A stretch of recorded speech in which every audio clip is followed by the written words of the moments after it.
Hey guys, tonight we're crawling out of our modern memory foam beds and plunging straight into the icy embrace of a medieval castle. Not the fairy tale version, mind you. No enchanted towers or warm hearths glowing merrily here. You wake up in a stone chamber with walls that sweat in winter and ceilings that drip like they've sprung emotional leaks.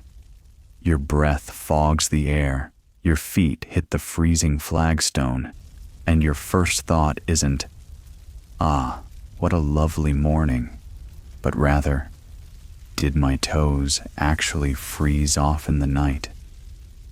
So, before you get comfortable, take a moment to like the video and subscribe, but only if you genuinely enjoy what I do here. And if you feel like sharing, post your location and local time in the comments. I love seeing where you're all listening from. Now, dim the lights, maybe turn on a fan for that soft background hum, and let's ease into tonight's journey together.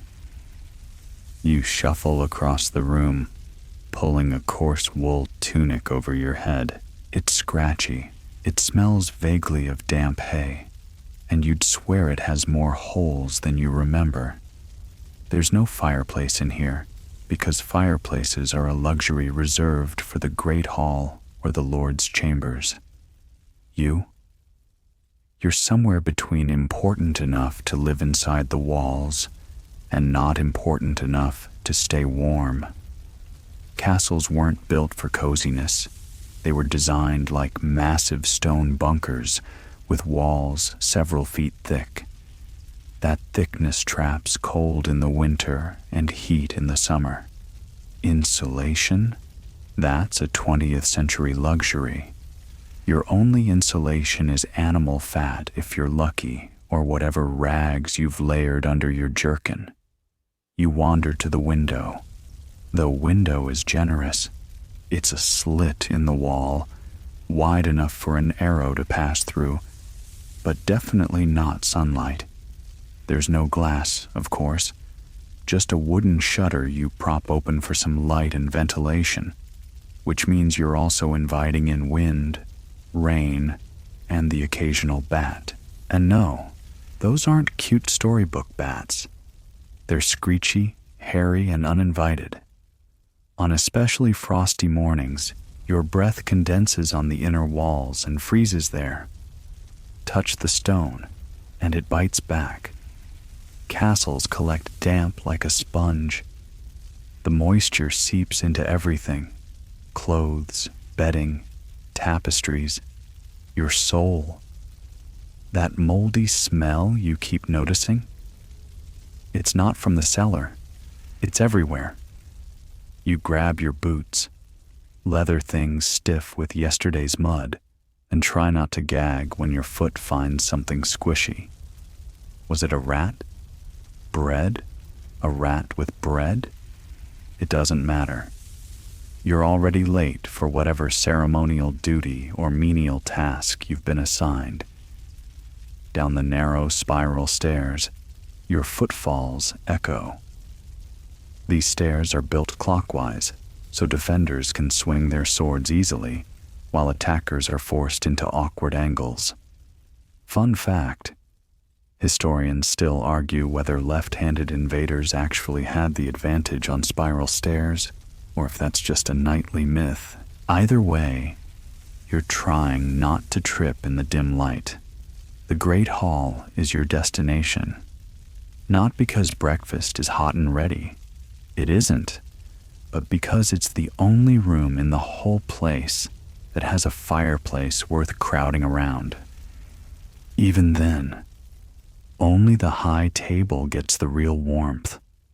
You'll be somewhere near the outer benches, where you toast one side of your body while the other freezes. And don't forget the wind. Oh, the wind. It howls through every crack and crevice.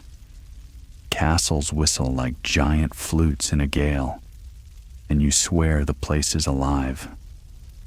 When the wind comes from the north, it screams through the corridors like a banshee looking for revenge.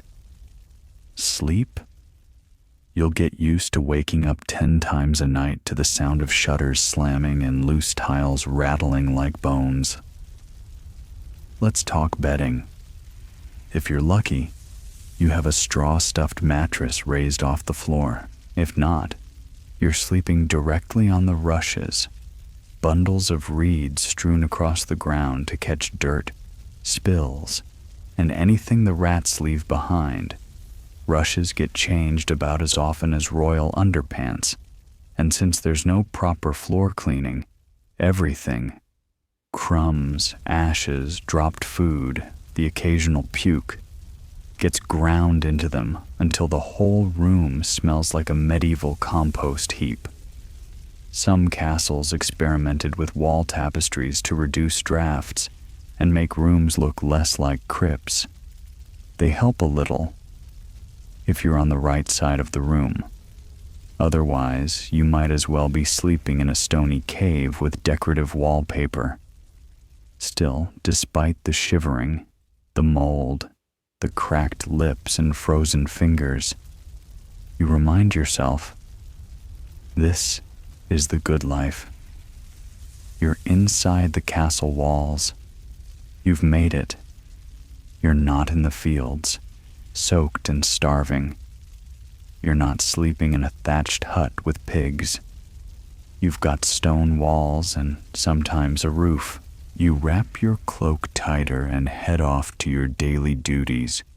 Your toes are numb, your breath clouds the air like dragon smoke, and you're pretty sure your nose is about to fall off. But hey, at least you're not outside, right?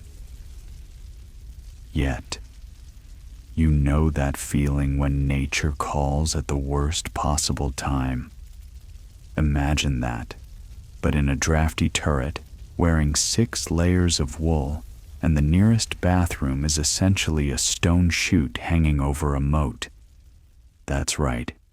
It's time to talk about the medieval castle toilet, known politely as the garderobe and less politely as the human bird perch. You make your way through a cold, narrow hallway with your linen undershirt fluttering in the breeze. You pass a sconce dripping with wax and turn a corner into a tiny stone alcove, no wider than a modern closet. Inside, a wooden plank with a suspiciously worn hole and the kind of smell that could knock the lice off a baron's wig. You perch. There is no toilet paper. There is no seat. There is just you, your balance, and the cruel laws of gravity. And below, that hole opens to the outside world, specifically the wall of the castle, often over the moat, or a pit that may or may not have been cleaned this decade. Sometimes there's hay scattered beneath to catch the worst of it. Most times, though, you're just providing a little surprise to anyone loitering downwind. If you're unlucky, the moat is dry this season, which means everything just collects into a slurry of human regret and last week's venison stew. And during sieges? Let's just say the defenders sometimes enhanced the defenses by dumping waste on the attackers below. Historians still argue whether this tactic was genuinely effective or just deeply unpleasant psychological warfare. Back in the garderobe, the draft coming through the hole is not just cold, it's actively malicious. It's the kind of cold that makes you question every life decision that led to this point.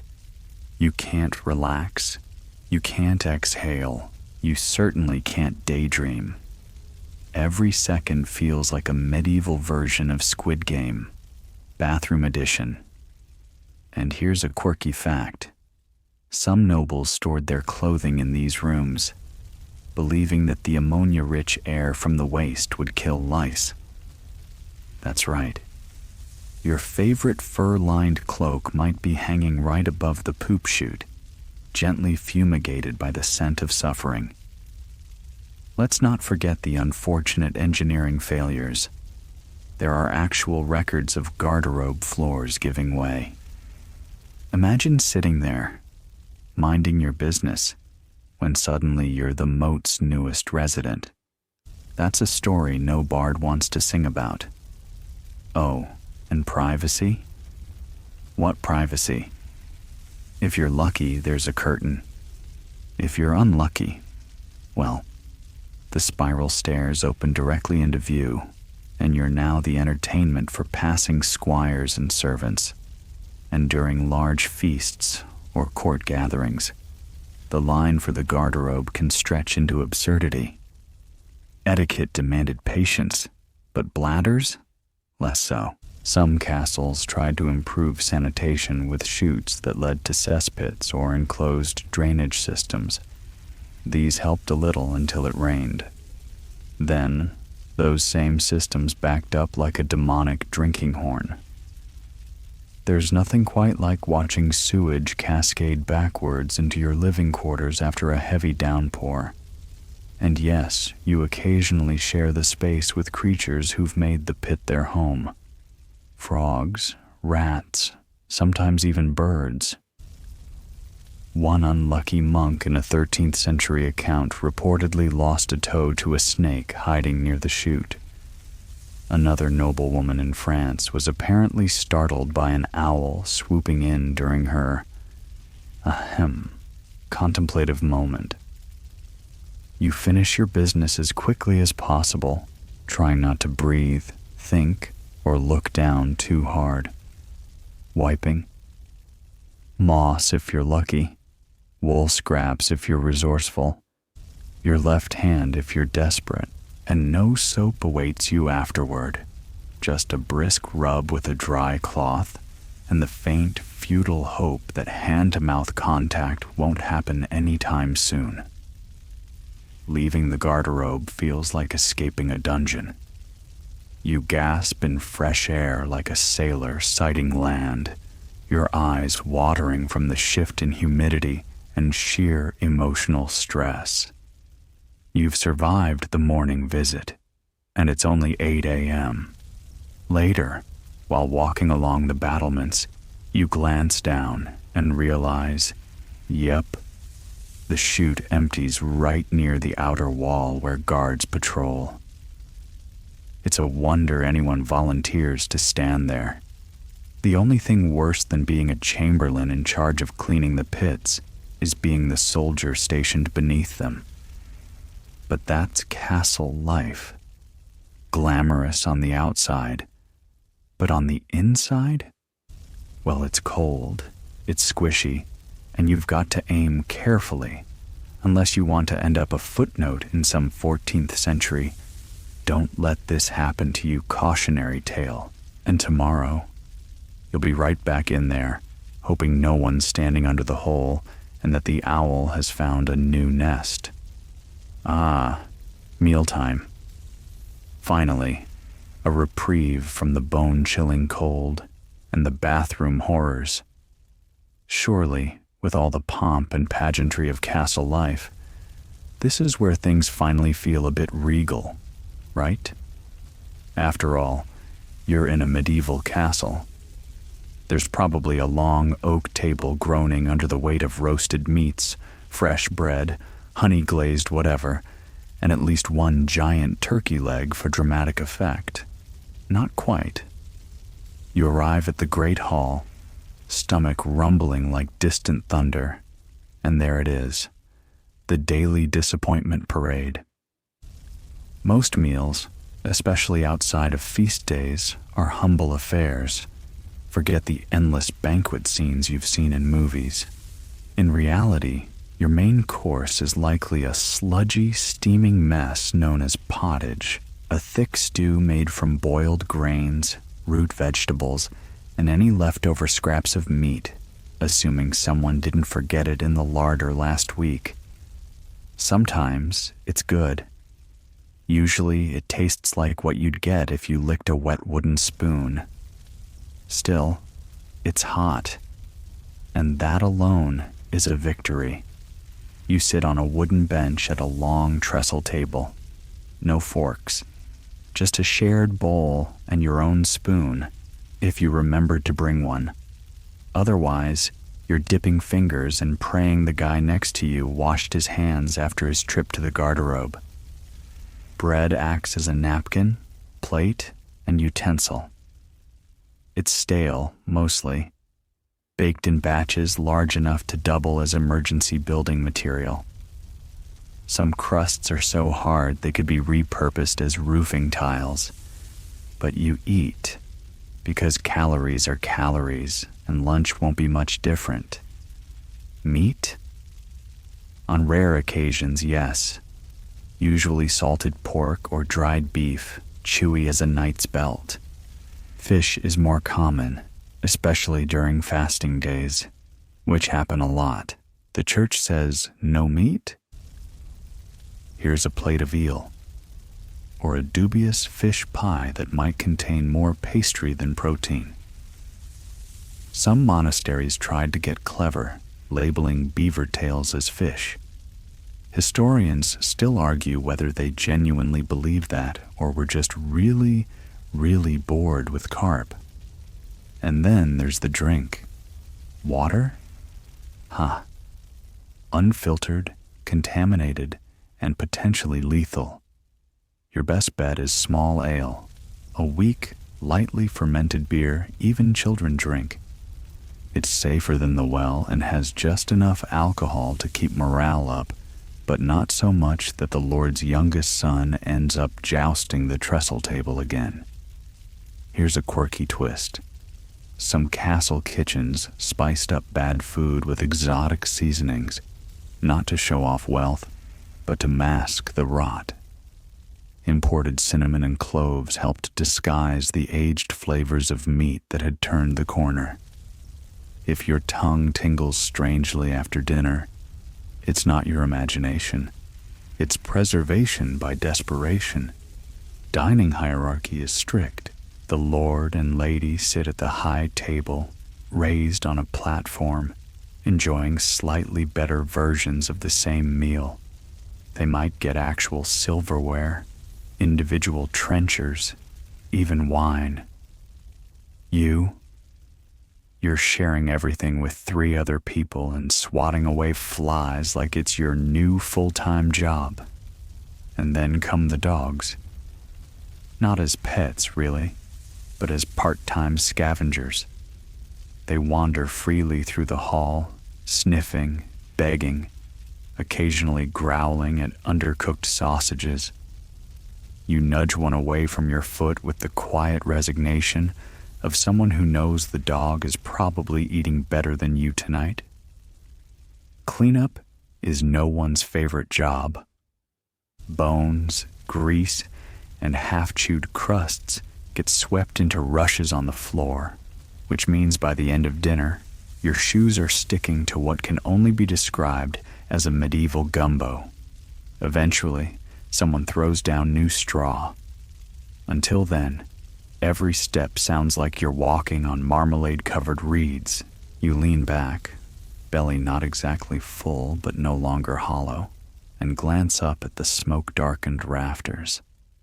The ceiling is black from decades of fires.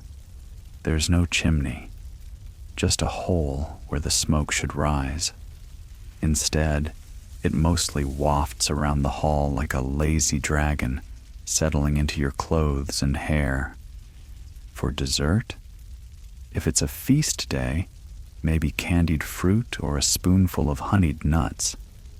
But most days, you just loosen your belt and call it done, and hope your stomach doesn't rebel later, especially given that the garderobe is still a vertical leap of faith and dignity. And let's not forget fasting. Religious observance isn't optional. Feast days, saints' days, Lent. It feels like every other week comes with food restrictions. Meat, off limits. Dairy, banned. You learn to love boiled peas and pray that the monk overseeing the menu doesn't go on a spiritual health kick. Still, there's a strange comfort to the routine. The warmth of the hearth, the crackle of firewood, the clink of wooden cups. You're surrounded by people, even if half of them are chewing with their mouths open and wiping their hands on the dog. For a moment, despite the damp bread and questionable stews, it almost feels like home. Almost. You've survived breakfast barely, and now it's time to mingle with the heart and soul of the castle. The staff. They're everywhere. Quiet as mice, sharp as hawks, and more judgmental than a church choir after a tavern brawl. They know things, they hear things, and whether you're a high-born guest or just some half-important hanger-on, they will silently evaluate your every louse, stain, and scandal. You pass a maid scrubbing a flagstone floor, her bucket sloshing with something that smells like vinegar and last week's soup. She doesn't look up, but she's already clocked your wrinkled tunic, the hay in your hair, and the fact that you haven't changed your hose in 3 days. Behind her eyes is a running commentary. Oh, look, it's Sir I slept in the rushes again. Castle servants are like human plumbing. They keep things flowing, but nobody talks about them unless something breaks. There are dozens, even hundreds of them depending on the size of the castle. Cooks, scullions, maids, grooms, wet nurses, laundresses, pages, stewards. Some live inside the castle. Others come and go with the sun. And all of them know their way through this stone maze better than you ever will. There's a certain hierarchy among the staff, too. The chamberlain, for example, walks like he owns the place. The steward runs the lord's household like a ship captain with a permanent headache. And the laundress? You don't mess with her. She's boiled more underthings than you've had hot meals and probably knows which knights are secretly sleeping in the stables. You try to pass unnoticed, but let's face it, you're part of the gossip now. Maybe it was the time you tripped on your own spurs in front of the noble guests, or when the stable boy spotted your rather unfortunate flea-ridden scratching episode. Historians still debate whether upper-class hygiene was actually better than that of commoners. Some argue nobles bathed more with scented oils. Others point to how they doused themselves in perfume instead of bathing. Either way, you probably smell a little like rosemary and regret.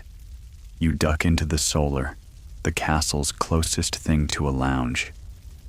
The lady of the house sits by the fire, embroidery in hand, while her maid whispers updates from the grapevine. Who's visiting, who's missing, and who was caught with someone they shouldn't have been near in the herb garden. The gossip network in a castle makes modern social media look like a monk's journal. Servants carry information from hall to kitchen to stable faster than a royal messenger. And they don't forget. That time you shouted at the scullery maid for burning your bread? She's been rerouting your letters through the slowest pigeon ever since. One of the lesser-known castle customs is the servant ear test. They may not speak unless spoken to, but they're always listening. You say something embarrassing during dinner. The kitchen staff's already reenacting it with puppets made from turnips and ladles.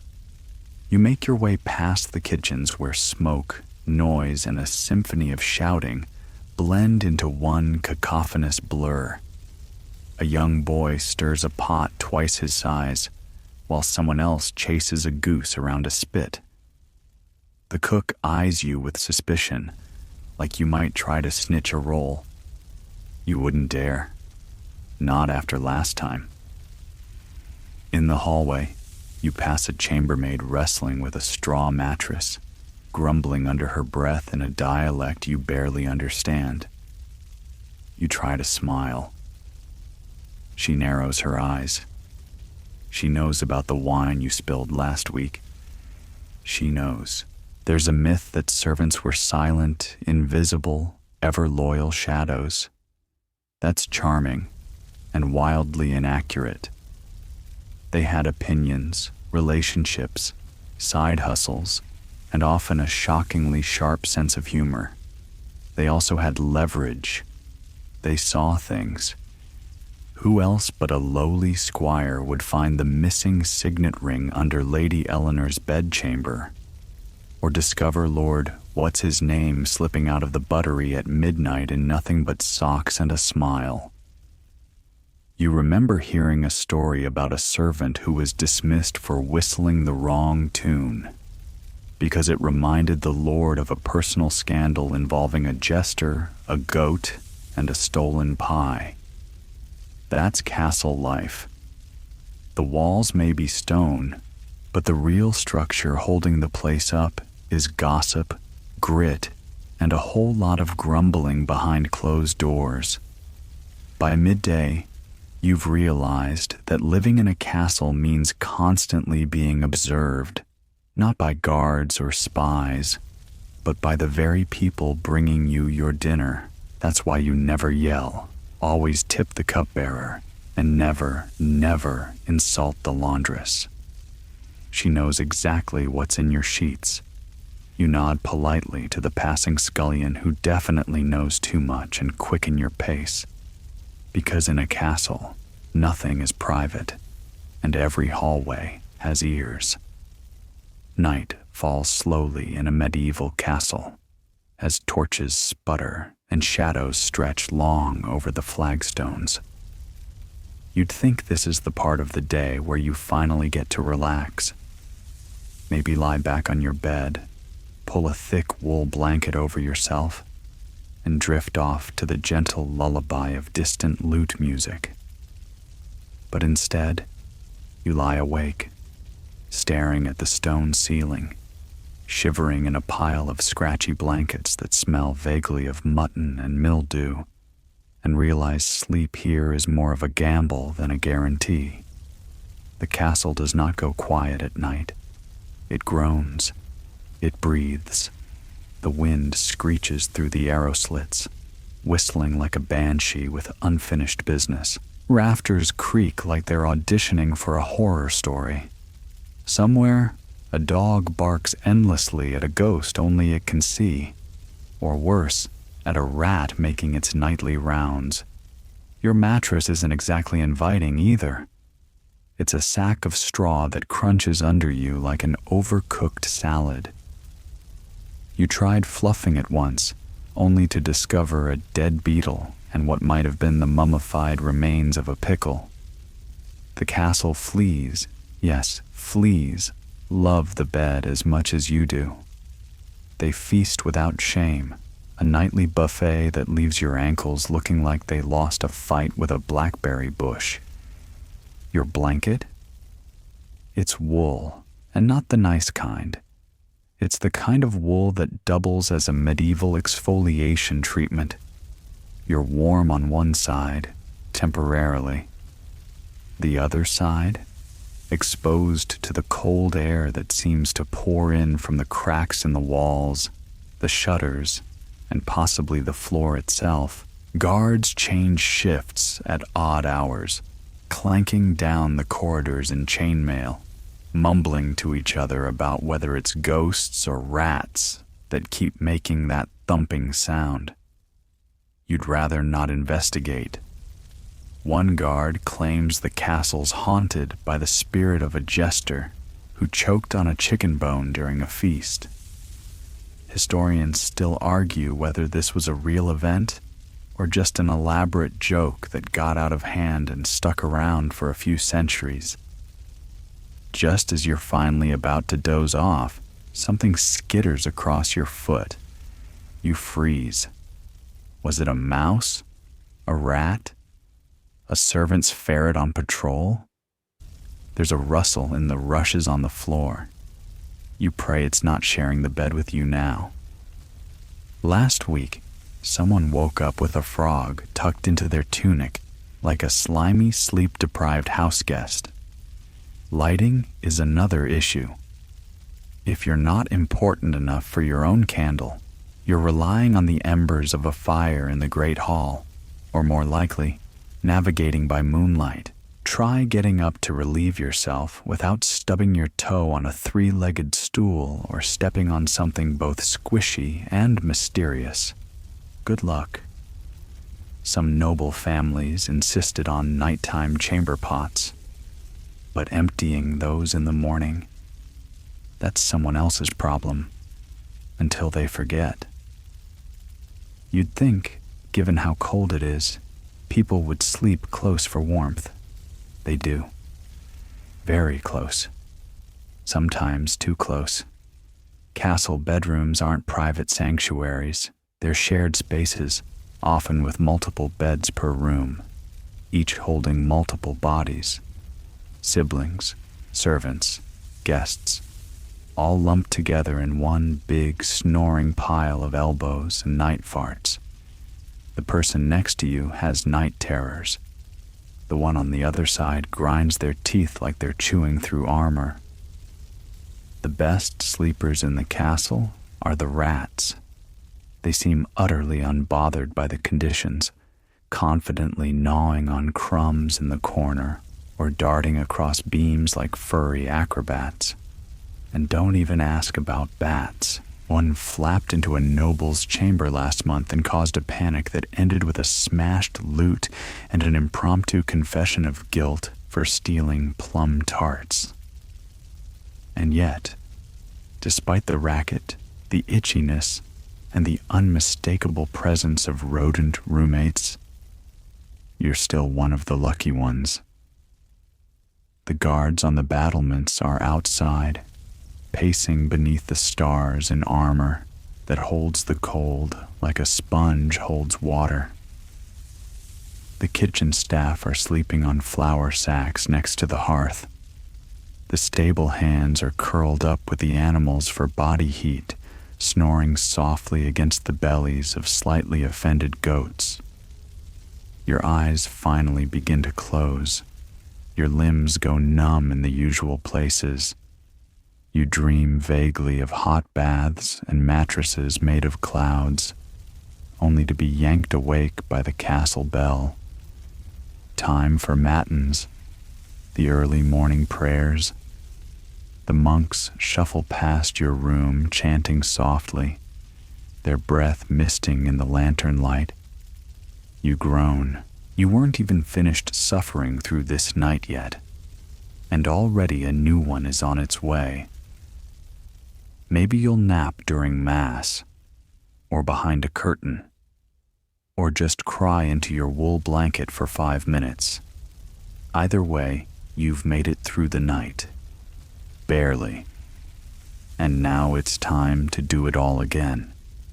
Morning once again seeps into the castle like a reluctant ghost, pale and chilly and not particularly welcome.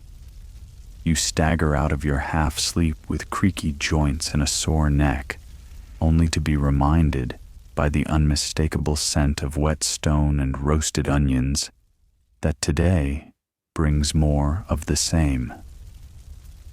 As you shuffle toward the courtyard, rubbing your eyes and swatting at a flea the size of a lentil, you're struck anew by the castle's most paradoxical feature. It's built to keep enemies out, but it traps everything else in. Let's start with the moat. At first glance, it looks dramatic. Water glinting in the morning light, ducks floating lazily like they own the place. But get closer, and you realize the water is brown, stagnant, and smells like something died in it. Which, to be fair, something probably did. Or several somethings. The moat doubles as a sewer, remember? And during dry seasons, it becomes more like a muddy ditch of medieval despair than a defensive marvel. You edge past the drawbridge, which groans ominously with every step, and cast a glance up at the murder holes above the gate. Sounds brutal, right? Murder holes. In practice, they're exactly what they sound like. little openings in the ceiling of the gatehouse designed for pouring boiling oil, scalding water, or other unpleasant surprises onto unwelcome visitors. Historians still argue how often oil was actually used, given how expensive it was, but water, sand, and even quicklime were much more affordable methods of ruining someone's whole day. Back inside the courtyard, the air hangs heavy with the scent of damp hay, sweat, and poultry. In various states of distress, you pass under a portcullis that looks like it's been stuck halfway down for years.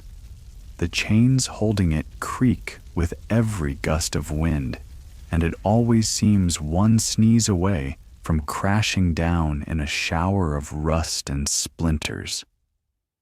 Let's not forget the towers. They look impressive from the outside, tall, imposing, with arrow slits like slanted eyes. Inside, though, they're narrow, claustrophobic, and colder than a bishop's handshake. Climbing the tower stairs is an exercise in slow, spiraling regret. Your foot slips on a mossy step. Your head bumps a beam. You curse under your breath. At the top, there's a fantastic view of more gray walls, more mist, and maybe a sheep in the distance, contemplating the futility of life. And the smell, oh, the smell. Castles reek of smoke, sweat, mold, food, and fear. The kitchens puff out clouds of meat smoke that cling to the ceilings. The fireplaces belch soot that sticks to your skin, like an insecure ex. Your clothes never quite dry. Your hair always feels slightly greasy, and you have exactly two options for dealing with this: lavender sachets, or pretending you can't smell it anymore. Moisture collects everywhere, in the cracks of the stones, in the drapes, in your boots.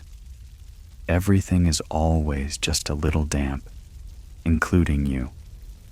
Your bones ache in the humidity, and you've started naming the patches of mildew on your chamber wall. Barry, Gertrude, that one over by the candle that looks like a frog, Sir Mucksworth. And don't get too excited about those big fireplaces either. They smoke more than they heat. Half the warmth is lost up the flue, assuming there even is a flue, and the other half barely makes it past the dog sleeping in front of the hearth like it owns the place. You sit 5 feet away and feel absolutely nothing except your nose slowly turning blue. Even the furnishings work against you. Stone benches, heavy oak tables, iron sconces. They're not cozy.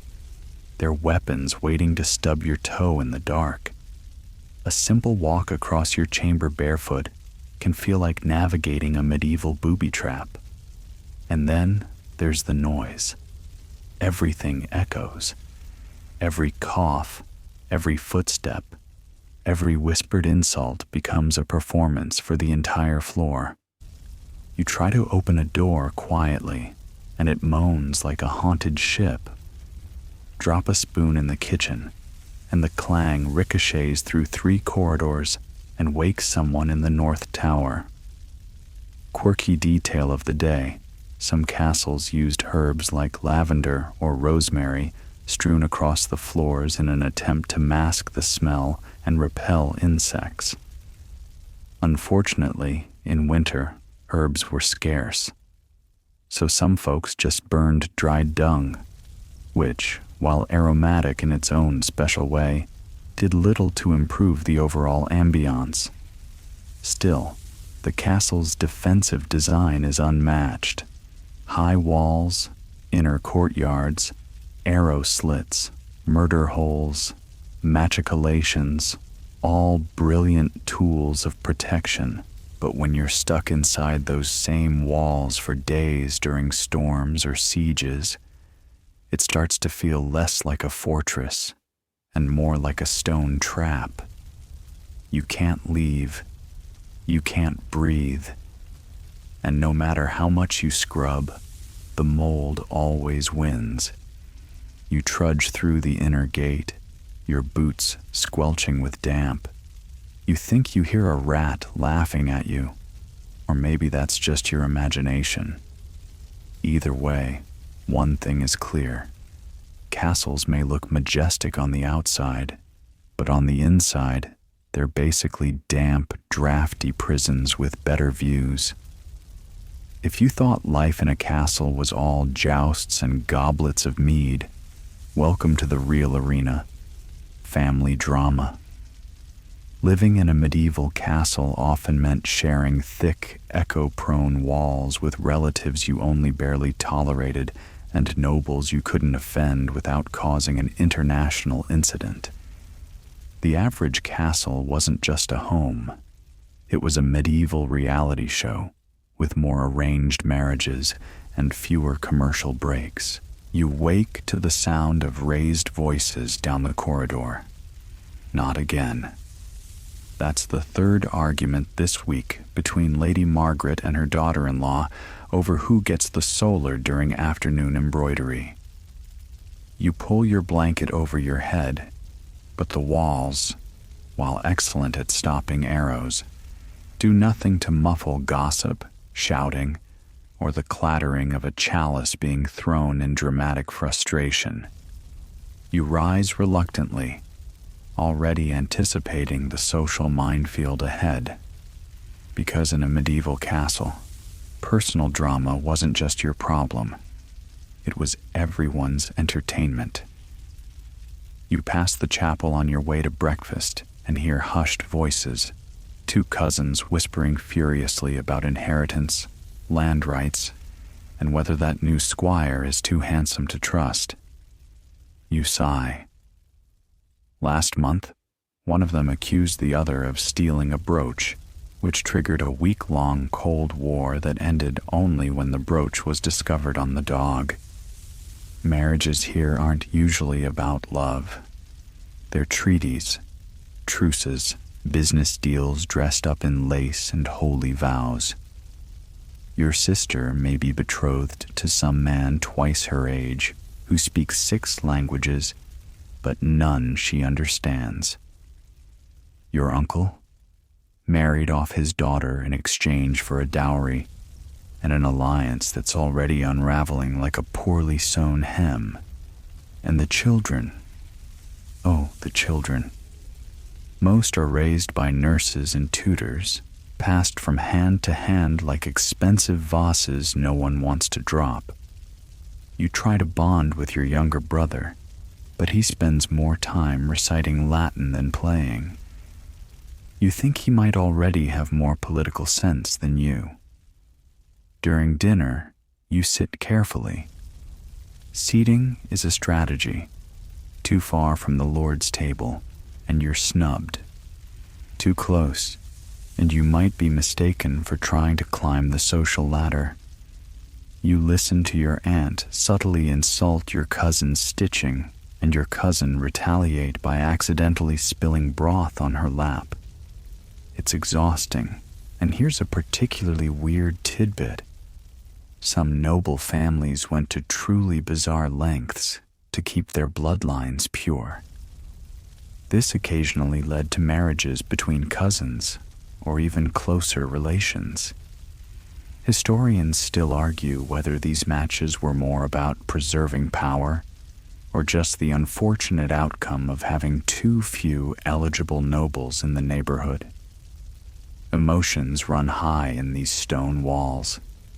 Secrets don't stay secret for long. That page boy who went missing? Everyone knows he was caught sneaking a letter from the lady of the house to some knight with a chin like a Greek statue. That knight? Currently serving penance at a monastery 2 counties away, and probably still confused. And yet, you can't escape any of it. Castle life means living together all the time, without much space to hide. The great hall is shared, The solar is shared.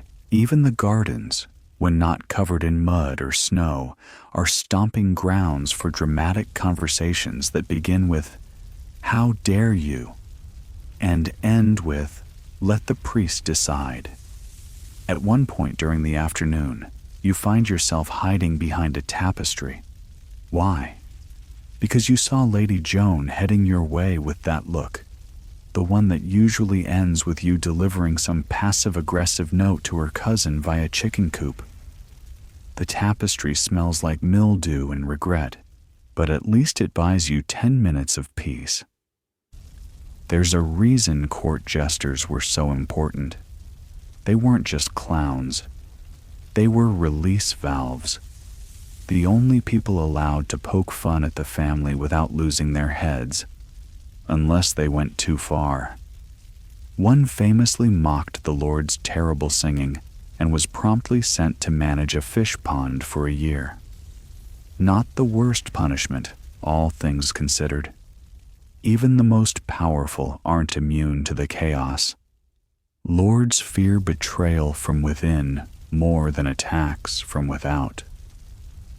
A poisoned cup, a whispered plot, a bastard child claimed or denied. The stakes are high, and the players are always watching. You remember hearing of a noble who was found with a dagger in his back during a feast. Officially, it was an accident. Unofficially, everyone still blames his brother-in-law's smirk. Eventually, you escape to your chamber, closing the heavy door with a thud. The fire sputters, the wind whistles through the cracks. But for a moment, you're alone. No sniping relatives, no whispered feuds, no one accusing you of hiding someone's slippers out of spite. You lie back on your straw mattress, hands behind your head, and chuckle softly. Because the truth is, you didn't move the slippers. You fed them to the goat. You might think that, with high walls, armed guards, and a dining hall large enough to fit half the village, you'd be safe inside a castle. But safe is a relative term in the Middle Ages. Sure, you're unlikely to be trampled by pigs in the market square or caught in a random bar brawl with a blacksmith. But within these majestic, icy walls, you're still at the mercy of disease, daggers, bad blood, and very bad luck. You wake up groggy, scratch your latest collection of flea bites, and throw open the shutter, only to spot smoke curling up from the village. Probably a fire. Or worse, signs of plague. Again.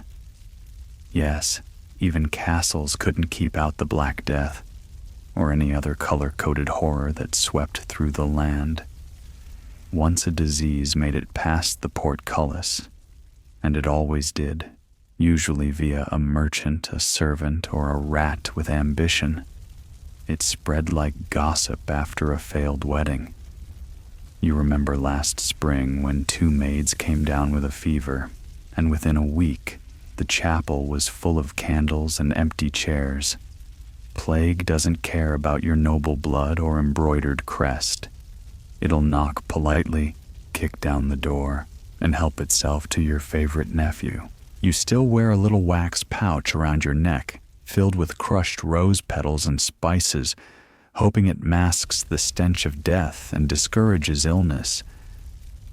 But deep down, you know it's more for comfort than protection.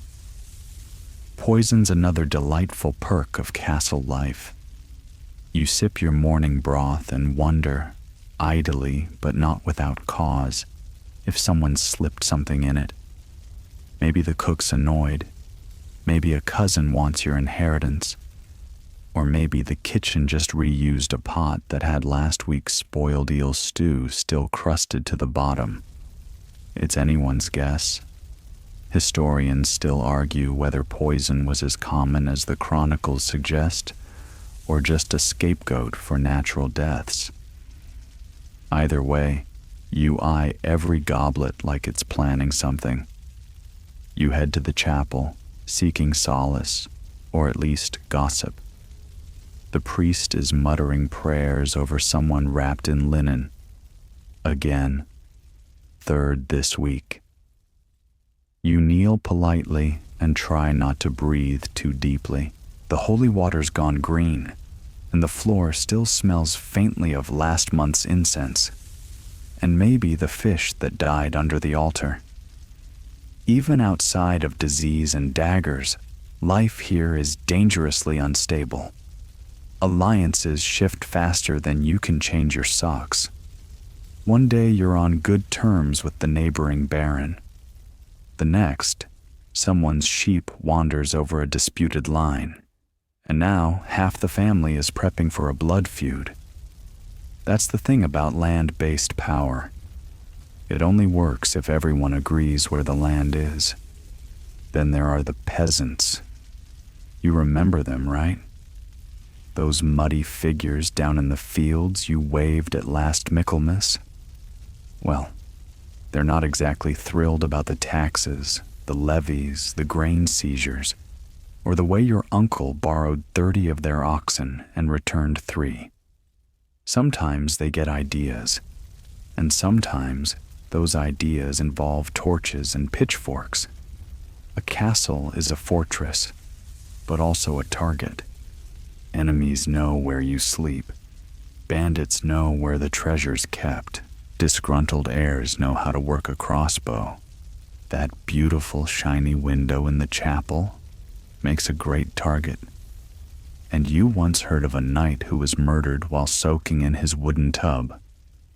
The culprit? His own squire, driven mad by years of unpaid wages and endless sock washing. The knight, allegedly, had very sweaty feet. You pause in the hallway as you pass the tapestry of your great-grandfather, skewering some long-forgotten rival. It's there for decoration and for warning. This family doesn't exactly have a record of dying peacefully in bed. If you want to survive, you keep your head down, your friends close, and your cupbearer closer. Sometimes the danger doesn't even come from people. The castle's architecture, though designed for defense, doesn't love its occupants back. That spiral staircase you climb every day, one slippery step and you're airborne. The massive beams holding up the ceiling. Last winter, one cracked in the night and flattened a chair, and the baron sitting in it. He was mourned briefly, then replaced. Then, of course, there's the weather. Lightning strikes towers. Rain floods lower levels. Wind knocks shutters open. And one time, snow collapsed part of the roof over the west wing. The guards insisted it was a sign of divine displeasure. You just think the mortar was cheap. Still, as you look out over the parapets, the village glowing in the distance, the smell of damp stone and soot curling in the air, you can't help but feel oddly proud. You've made it this far. Survived the fleas, the drama, the plagues, and the pigeon-based postal system. You've outlived 3 cousins, 2 tutors, and 1 very questionable cook. The castle may be cold, cramped, loud, dangerous, but it's home. And hey, at least you didn't wake up in the moat this morning. Now, as the last torch burns low in the hallway and the courtyard settles into a hush, you return to your chamber, slowly, quietly, blanket in hand. The castle groans and sighs with age, but for once, it's a soothing sound, a lullaby of ancient stone and whispering winds. You tuck yourself in beneath the wool and linen, pulling the covers up to your chin, letting your eyes adjust to the familiar dim glow of the coals still smoldering in the hearth. Outside, the wind whistles through the battlements, soft and distant, like a lullaby hummed by the hills. Your body relaxes into the uneven mattress, straw crackling gently beneath you. There's the faint scent of rosemary from the rushes, a small comfort amidst the damp. A mouse scurries in the rafters, but tonight, you let it go. No battles, no chores, no plots, just stillness. Your breath slows. The castle walls no longer press in, they cradle. Thick stone, steady as time, holding you safe from the storms outside and the noise within. For a moment, the burdens of feasts, fleas, and family fade into the dark. You made it through another day in a medieval castle. Tomorrow, there will be noise and mud and probably soup. But for now, there's only silence. There's only warmth and sleep.